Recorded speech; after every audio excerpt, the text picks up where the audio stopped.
did want to talk a little about this Steelers-Bengals matchup, man. So we'll do like a little hybrid situation, do strengths and weaknesses real quick, and then from there we'll progress to the preview section of this thing, man. So y'all hit that like button one time if y'all rocking with it. Don't forget to subscribe either.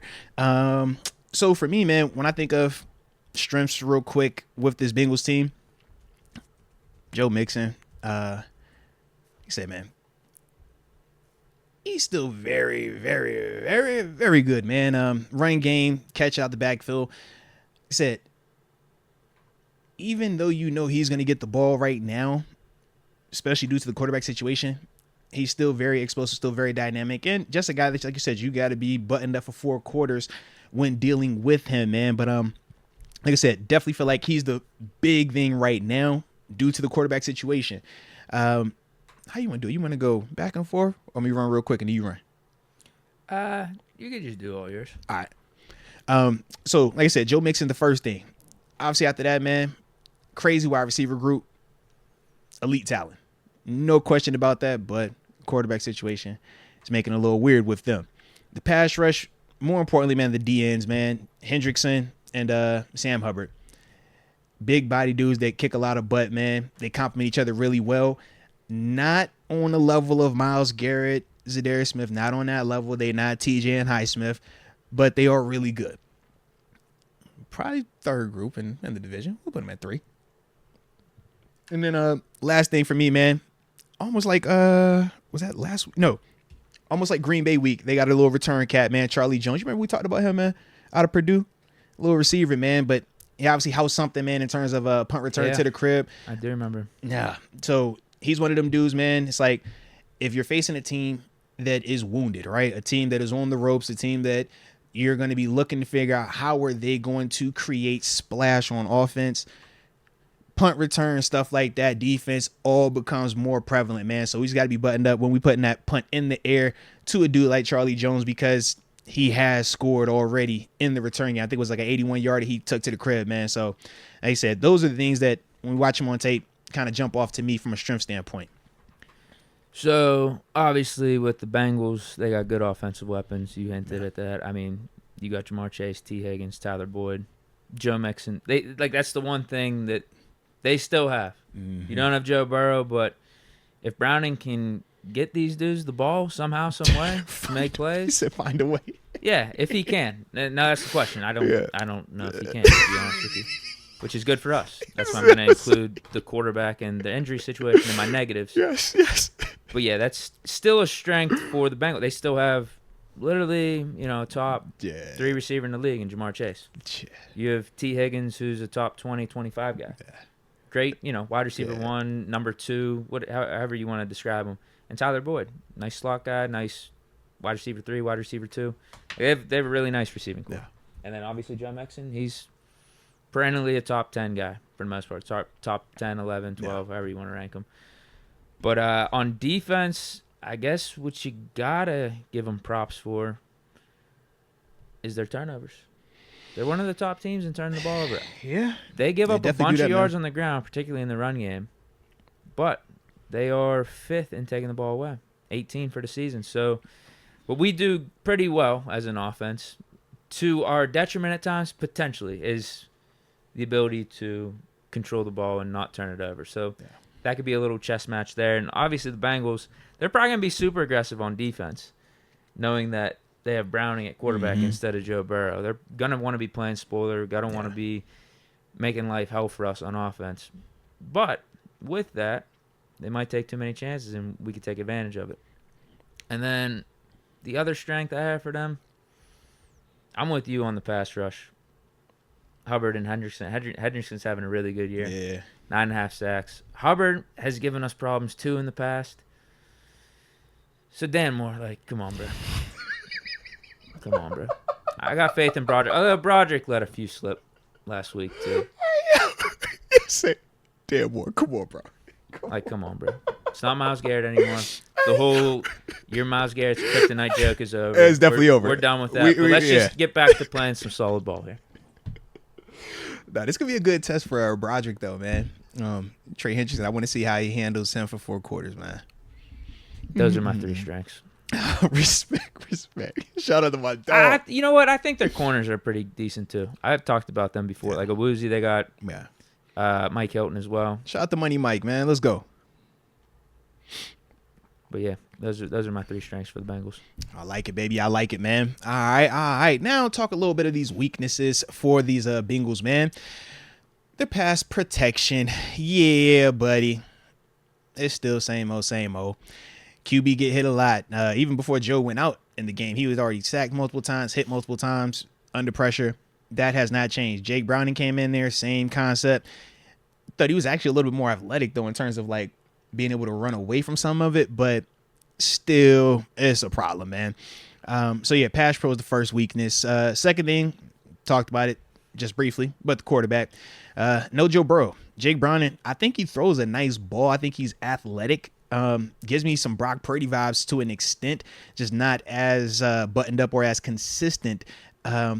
But at the same time, I thought that he did put together a nice drive through a nice touchdown pass to Jamar Chase. Granted, it was late in the game, but still a beautiful execution on that drive.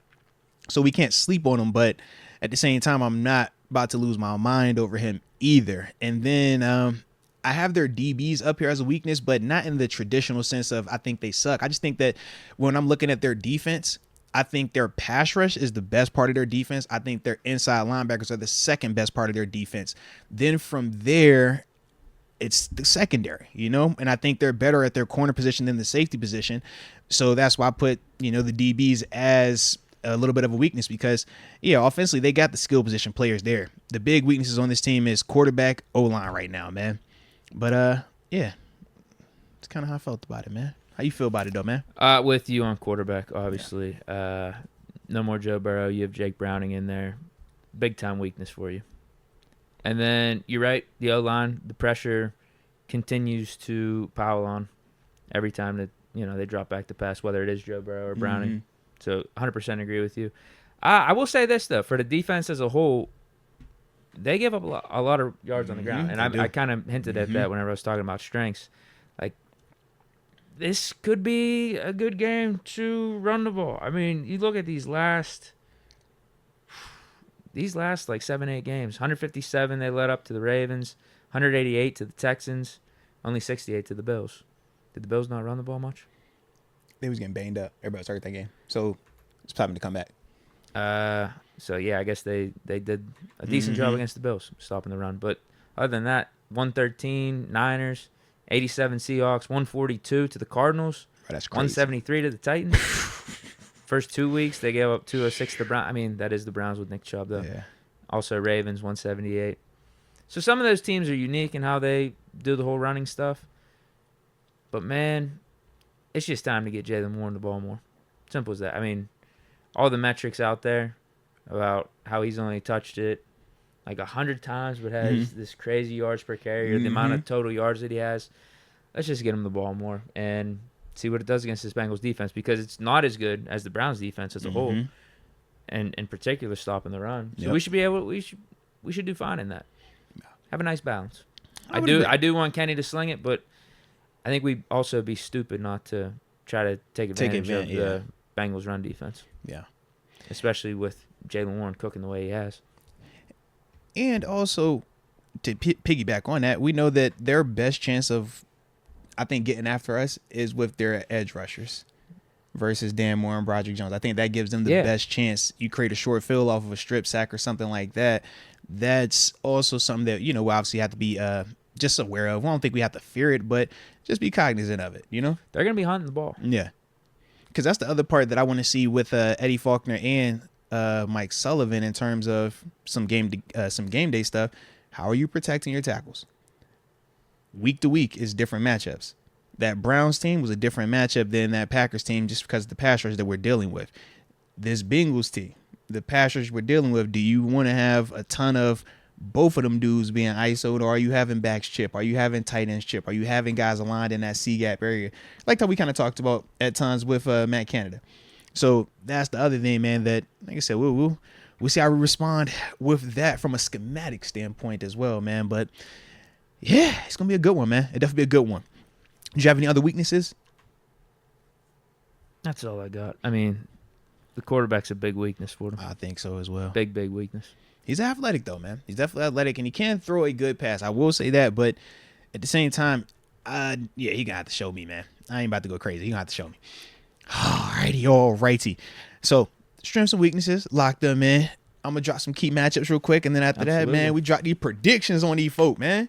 See, I start dropping the predictions in the comment section as well. But some key matchups to watch out for, man. You heard me talking about Joe Mixon because what he was doing versus Baltimore and how they featured him. I do anticipate them playing through him again this week because I think he gives them the best chance to win. When you got a quarterback that, it's not Joe Burrow, right? You have a young quarterback that's trying to, I don't know if he's trying to figure it out or if he's trying to survive or if he's trying, because he's not trying to necessarily compete to be the guy because you already got the guy there. So he's in that weird situation. But either way, they're going to be leaning on Joe Mixon. I think he gives them their best chance in terms of the flow of offense for them. So for us, Landon Roberts, man, I think he has to match that energy. I thought he did an excellent job a week ago. Led the team in tackles. I think it was 15 tackles he ended with, was flying all over the place. Joe Mixon is a lot better in my eyes than Jerome Ford, though. So just with that, man, we're just going to have to continue and take that to the next level. But I do feel like E-Rob should be able to match that in the running game. Now, in the pass game, that is where it could be a little bit interesting. I'm watching how, like I said, Joe Mixon is routing up Patrick Queen. Patrick Queen versus Landon Roberts in terms of athletic ability. We obviously know Patrick Queen is the more athletic player. That doesn't mean that he's a better player in coverage, but in terms of being more athletic, you would assume that that should translate.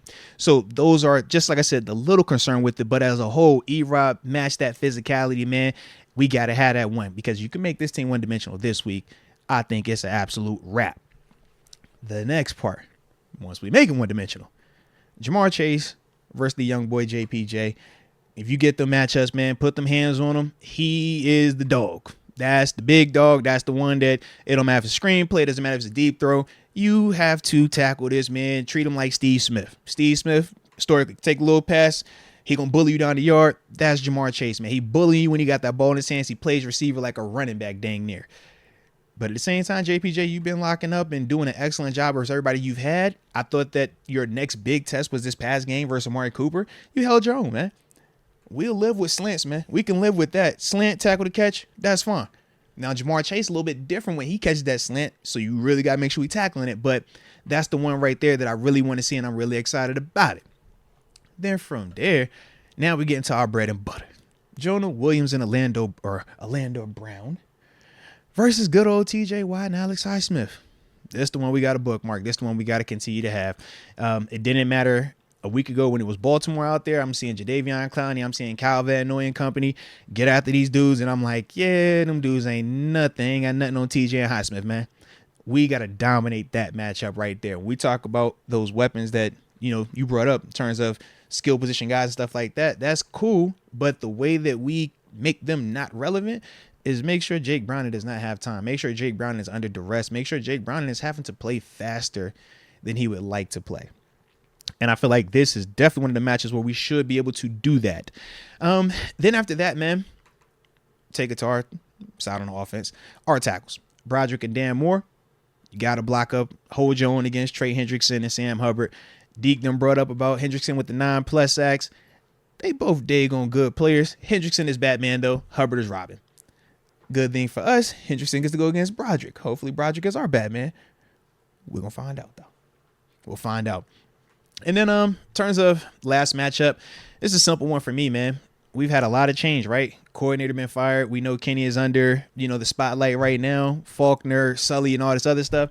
I got it literally Kenny versus himself, man. Mentally be locked in. Don't allow all of the noise, the stuff that we're doing, right? We're talking about it.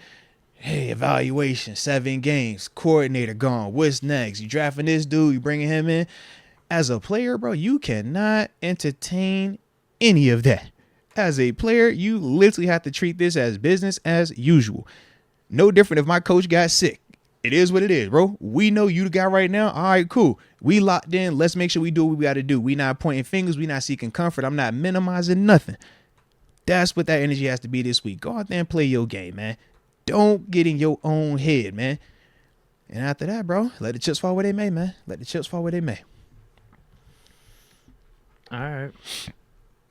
What do you want to do? Man, it's time to drop them predictions, bro. If you ready. I need to do a quick QB comparison. Man, you better get it off your chest, man. What's up one time, Deke? What's up one time, Deke? What's up one time, Deke? I know you ain't gonna let them go crazy on you like that, Deke. I know they ain't gonna let Jake Browning come in and talk crazy about you like that. Come on, man. What's up, Deke?